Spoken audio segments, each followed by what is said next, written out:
The question is, why wasn't this clarified Friday when Nick Merrow made the statement, if the nesting doll fits?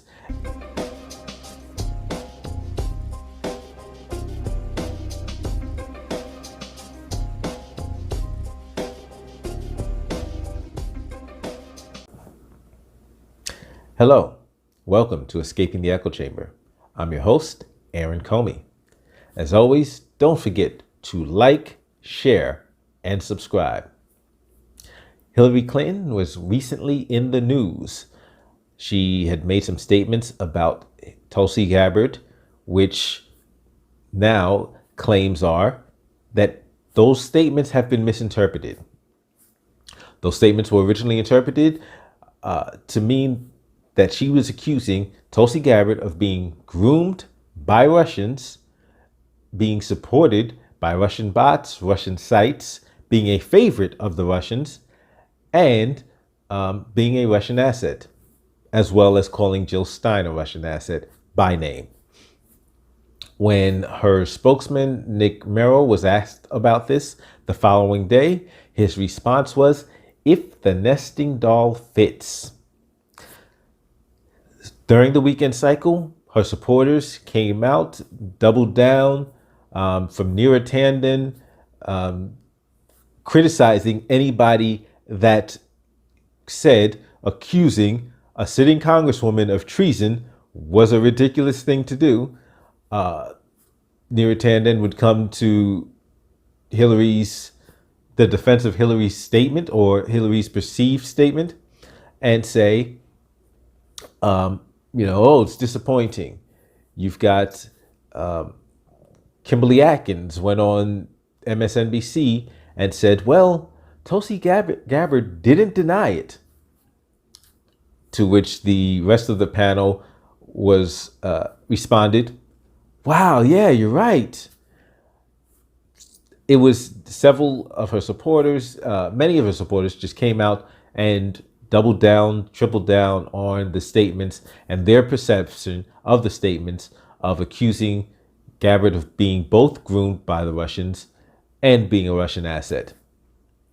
The individuals who came out to defend Tulsi Gabbard, who, as I said, is a sitting U.S. Congresswoman and a major in the Army National Guard, said, no, that's ridiculous. They also interpreted it to mean that Hillary Clinton was accusing Tulsi Gabbard of being a Russian asset and of being groomed by the Russians.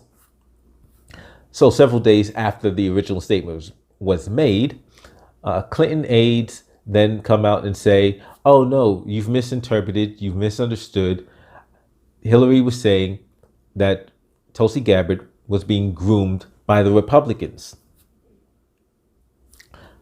So, to be fair, that is a very possible interpretation of what she said and the timing of which she said it.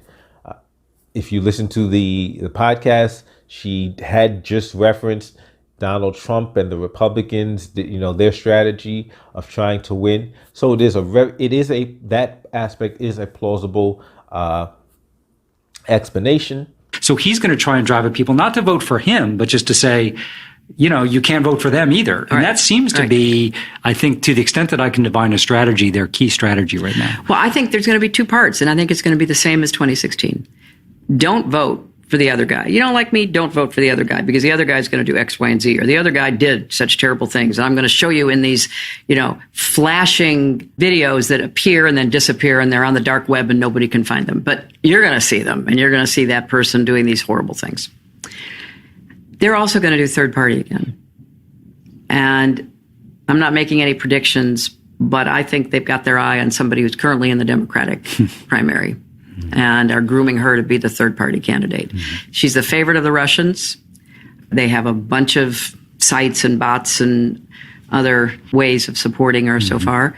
And that's assuming Jill Stein will give it up, which she might not, because she's also a Russian asset. Yeah, she's a Russian asset. The question is, why wasn't this clarified Friday when Nick Merrow made the statement, if the nesting doll fits. And even if she's saying that Tulsi Gabbard is being groomed by Republicans, that doesn't change the fact that she then stated that this Tulsi Gabbard is being supported, is a favorite of the Russians, and is a Russian asset, because she says Jill Stein is also a Russian asset. That the clarification on that was not offered. So it was interesting to see many outlets just come out and say point blank that this is what Hillary says. In other words, that now Hillary has said Republicans were grooming Tulsi Gabbard. They did not add any qualifiers that this is Hillary's claim, even though the fact that for days the interpretation was that she was talking about Russians grooming, and this clarification was not issued, including by Hillary's spokesperson. There was one article that actually got into that and said, well, hey, why wasn't this clarified? And what about these other statements, which are clearly calling Tulsi Gabbard a Russian asset? There has been no further clarification on that. But the whitewashing of Hillary's allegations and allegations of treason of a sitting U.S. Congresswoman it's not even underway. It's done. It's done because they've removed the word Russian, just placed the word Republican, and you've got an outlet like BuzzFeed, which went as far as to make other alterations, not just to the ideas and their interpretation, but to the actual quote. So one of the alterations BuzzFeed chose to make to Hillary's quote is to remove the word also. Remember I just said how she said Jill Stein is also a Russian asset?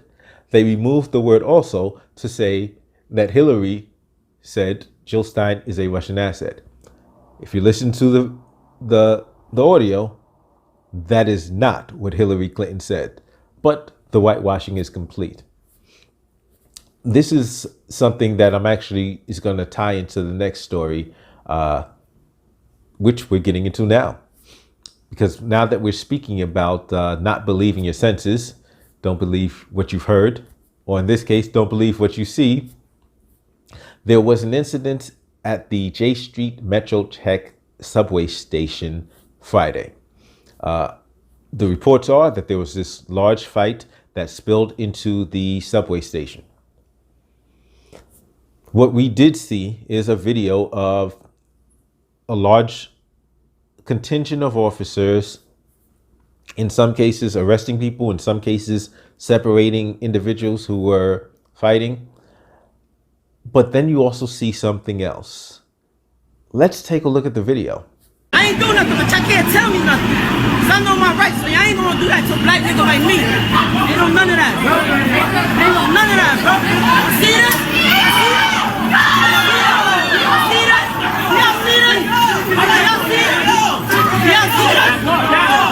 Ain't nobody gonna tell me nothing, bro. Ain't nobody gonna tell me nothing.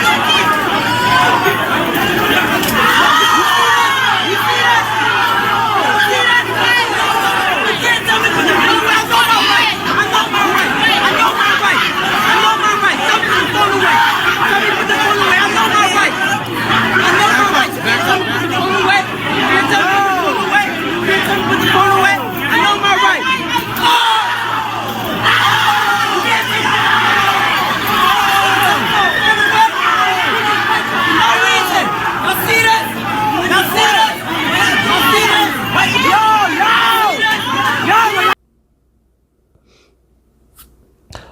What's interesting is if you look at the video and then you see the coverage of the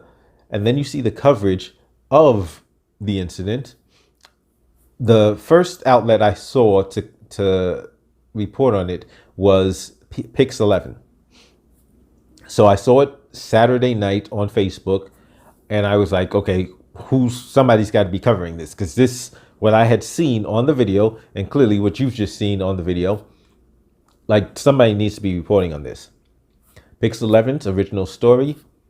The headline is about a fight in the subway station and one cop getting punched. What did they leave out of their headline? If you read the story, and let's take a look at their first version of the story, what did they leave out the story?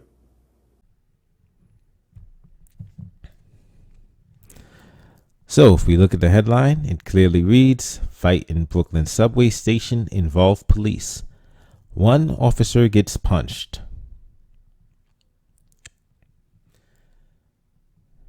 Then we get down to the body. In fact, before we get to the body, let's also take a look at the time. That's 10:14 p.m., October 26th. So that's 10:14 Saturday night. This story is posted. The body of the story, take a look at the highlighted portion. Officials said as the fight continued, several people involved in the fight resisted arrest, with one of them punching an officer.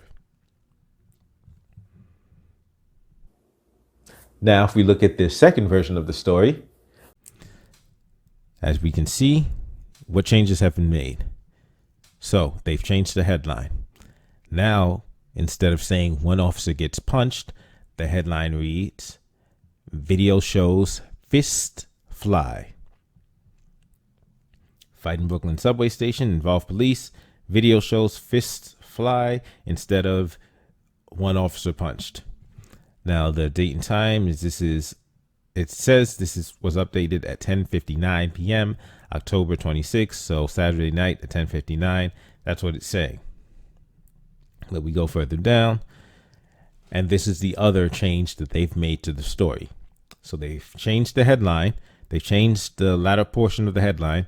And now they've added the highlighted portion to the story. In the video, at least one civilian and at least one officer appear to throw punches. The update, which I originally thought was updated at 10:58 or 10:59, but based on certain other developments, they haven't been accurately indicating when these updates are being provided, because it's been updated at least twice and it only is referencing one update. But the second update, the first update, then adds that, yes, it appears that the cop is also throwing punches. Interesting. Despite the fact that this was no additional facts were provided, they had access to the video, they chose to initially write a story that omitted the fact that, despite the fact that you can see it, their reporting omitted the fact that the cop was the one that decided to, what appears to knock out one team and then run up to another team and just start swinging at him. That's interesting, because like, what would they be reporting if we didn't have the video? And how would we be the wiser? There is a third version of the story that Pix11 has uploaded. Now we're looking at the third version of the story. The interesting thing is this update time is before the prior listed update time. So the prior edition, the second version, first update, the second version of the story was supposedly updated at 10:59 p.m. October 26th. This third version of the story appears to have been updated at 10:58 p.m. October 26th, which is impossible considering what's in this edition. Let's take a look. So you have the updated headline, a video showing fist fly.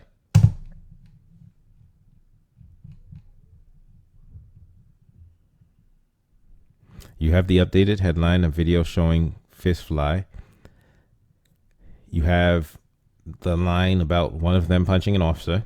You still have the line about one civilian and one officer appear to throw punches. But now you have two statements. And this is why I say that update can't be correct. This could not have been updated Saturday night because it includes a statement from Eric Adams, which he tweeted on Sunday, and it includes a statement from the police department themselves, which they released on Monday morning. And that includes, so the second version of the story was what I actually looked at on Monday morning. So Monday the 28th, remember the incident happened on Friday. Monday the 28th, I look at this, Monday morning, it's about 7 o'clock or so. I look at the story. I see the second version. About 11:30, I look at the story again and see it's been updated again. This time to include two statements. One from Eric Adams, the Brooklyn Borough president. It's a tweet he issued calling for that officer that's throwing punches instead of de-escalating the situation and just effectuating arrest, as many of the other officers are doing, calling for him to be placed on modified duty. That tweet that he issued was on Sunday. Why that wasn't updated until Monday afternoon is interesting, because when it is finally updated, not only is that tweet added, but a statement from the NYPD is also added, where the police say, "Oh, the video doesn't, excuse me, the video doesn't show the entire story." I know it doesn't. I'm thinking this video that shows that would demonstrate there's worse things that happened. And particularly, I want to see like what involvement that officer had from the second he showed up on the scene, because he was clearly going off of adrenaline. And once he knocked out, because if you look at the first kid he hits, the first kid we see him hit, because if the NYPD wants to say that there's more to the story that we haven't seen, doesn't mean it's going to be favorable to them. I think there's going to be more to the story that we haven't seen that's not going to look good for the NYPD. Whether or not they're actually going to be willing to provide that information in that video, yeah, not likely. But when he does what appears to be knocking out that other kid, that first kid,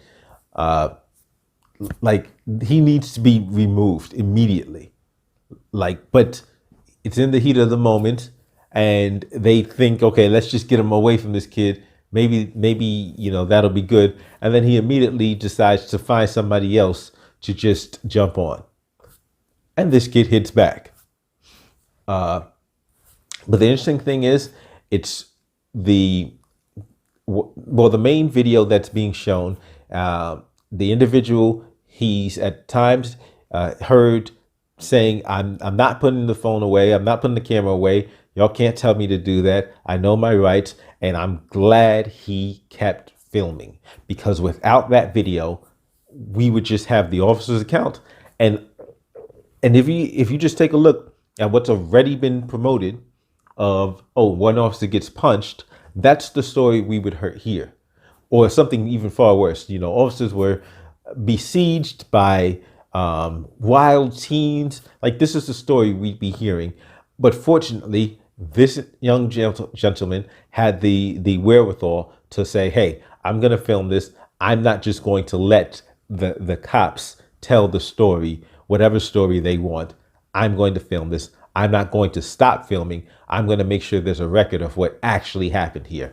And I applaud that young man. I applaud, there's a young lady on Facebook who reposted his video, and she just tagged all kinds of politicians, which is why you have Borough President Eric Adams responding, which is why Jumaane Williams is responding, which is why now other outlets are picking up the story and pointing out what we clearly saw from the beginning, this officer just running around punching people. That was ridiculous. And it's amazing how the story was originally being portrayed. Also, next story I want to get into is the Republican reality show. You may have seen it on Friday. that the Republicans stormed the SCIF. This is being done, or this was done, under the auspices that the Republicans are being shut out, what's the impeachment inquiry is happening in secret. The Democrats are conspiring to remove the lawfully elected president, and they're doing so, illegally and without due process. And this is not the accurate case. In fact, what the Republicans that stormed the SCIF didn't tell you was, one, of the, I think it was about 40 Republicans or so that stormed the SCIF, 12 of them were allowed to be inside the room during the impeachment inquiry. 12 of them didn't need to storm. They could have just walked in because they were allowed to and supposed to be there. They were part of the committees that are participating and are relevant to this inquiry that is going on. There are 47 Republicans total that are part of this inquiry. So this narrative that's being portrayed of, Democrats doing this secretly behind closed doors. No, it's Democrats and Republicans are conducting a secret investigation, which is how many investigations are conducted, to protect witnesses and to gather information without alerting the people who are being investigated as to what's going on. So very few investigations happen as the Republicans are calling for, in the light of day, in clear view of everybody. Investigations often are kept quiet and secret so that to protect methods, witnesses, and these allegations that the Republicans are making. I mean, I want to see if they keep this consistency with all investigations. I mean, please, by all means, feel free to now, across the board, whenever investigations are being conducted, to call for open and transparent investigations. Let's do that with grand juries. Let's do that with everybody. Let's not just have this energy when you're talking about Donald Trump, your dear leader. Let's have the same energy when we're talking about the kid that's getting locked up for allegedly engaging in some drug conspiracy and is looking at 40 years for drugs that he wasn't actually caught with, but that they're saying he sold over the course of 3 years. I'm not optimistic that the Republicans are going to keep that same energy when it comes to the rest of us. But what is interesting is that these rules that are in place that the Democrats are following were created by Republicans. And if you even take a look at somebody like a Trey Gowdy, he actually has an insight, an opinion about how beneficial and how wise these rules are. Well, our private hearing was much more constructive than the public hearing. I mean, public hearings are a circus, Margaret. I mean, that's why I don't like to do them. I don't do many of them. I mean, it's a freak show. I mean, it's what we're seeing here, folks, is just ridiculousness. We're seeing a complete and utter lack of consistency, a complete and utter lack of integrity, a complete and utter lack of reality, where these politicians are just saying, are lying to our faces, but they're telling us they're crafting scenarios and narratives based on what we don't know. So we're not as familiar with procedures of what's going on and the rules that the House of Representatives sets. So they're basically they're preying on our ignorance of their procedures, of what's supposed to be done, to create narratives that in some cases, oh, this is out of the ordinary. Oh, you need to vote for our team. Or in some cases, when they're doing something they're not supposed to be doing, oh, there's nothing to see here. Authority cannot be placed in these individuals if they are just going to lie, manipulate, just to get what they want, just to amass power for their side or for their team or for their friends at the expense of the rest of us. But I really wanted to get back to the point with the first two stories I talked about, where we're seeing something with the media, and the media is very complicit in these things, these actions that bad actors in government are doing. The media is acting as the fourth branch of government. In the first case, we see how Hillary snaps her fingers and boom, the media is just all too willing to, what do you want us to write? Okay, that's what we'll write. We'll cover the story the way you want us to. In the second story, we see where the despite us having video, and the first time we have audio, we're hearing what Hillary says, and the media will just boom. Okay, no, that's not what she said. That's not what she meant. And even if the Russian grooming part may be understandable, doesn't change the fact that she called her.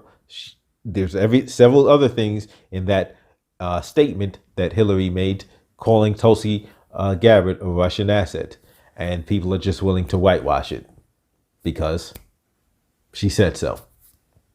Then you've got the local media here in New York who's just willing to provide the cops' narrative about what happened, despite the fact that we're looking at a video, seeing something else happening.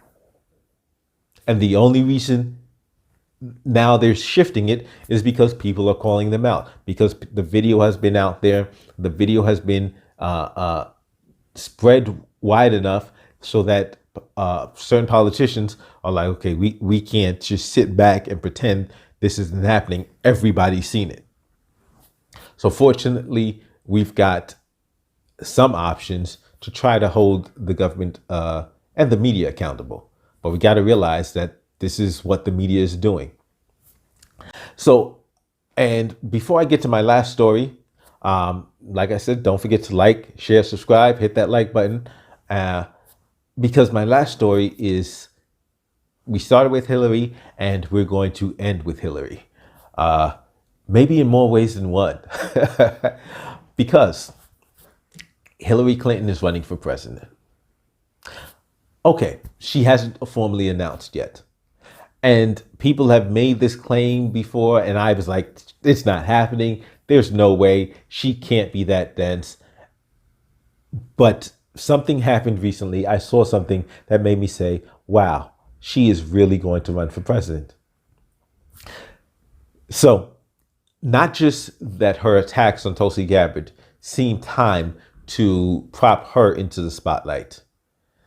Prior to that, there was a interaction between her and Donald Trump, where Trump is, hey, saying something about her getting into the race. We'll take a look at the tweet.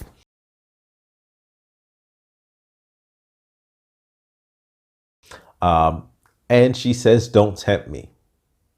She's dropping clues. Tulsi also invited her into the race, which I don't think is good for anybody. Number one, Tulsi and her head to head.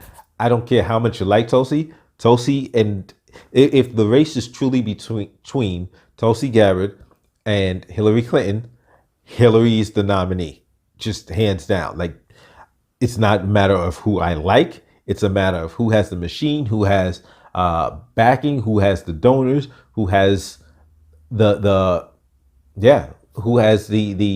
apparatus to make things happen. So Tulsi really doesn't want to go. I mean, it would provide an opportunity if it was only Tulsi and Hillary. Clearly, there are a lot of people who don't like Hillary, but there's enough people in the Democratic Party who have power, who have influence, who will make sure that Hillary is the nominee, like they did last time. But ultimately, there was a couple of other things that I saw that made me realize that Hillary Clinton is running for president. She just hasn't made it public yet. So when I was first shooting about the Tulsi Hillary feud, I mentioned the tweet that Hillary had sent out, and it wound up getting cut from the final version of the video that I uploaded. But I mentioned the tweet that Hillary put out October 26, 2016. So this is few weeks, this is on her birthday, a few weeks before the 2016 election. And the tweet said, happy birthday to this future president. It's a picture of her as a little girl. It's something that means a lot to her, that clearly she's been pushing for and moving towards a very long time. And so for her to put that out there prior to election shows she knew she had it in the bag. Once she lost, she didn't get rid of the tweet. If you look right now, that tweet is still up there. Hillary Clinton, listen to what I'm saying. Hillary Clinton right now has a tweet in her timeline saying, happy birthday to this future president. That's not even the biggest part. That's to let you know where her mindset is. Now, to let you know where her machine is, her website. Now, I haven't looked at her website, but reportedly her website, I hadn't looked at her website before the past couple of days. What I saw when I looked at her website was like, wow. So reportedly, in the past couple of days, past couple of weeks or so, a change has been made to her website. She's added a policy section. Let's take a look at the website.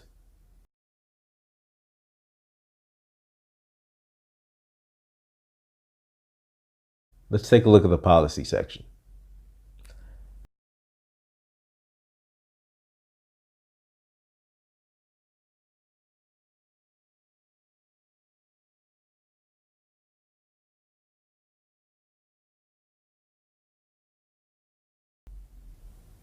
Hillary Clinton is running for president. Thank you for checking out this episode of Escaping the Echo Chamber. As always, don't forget to give me a thumbs up, like, share, subscribe, and I'll see you next time.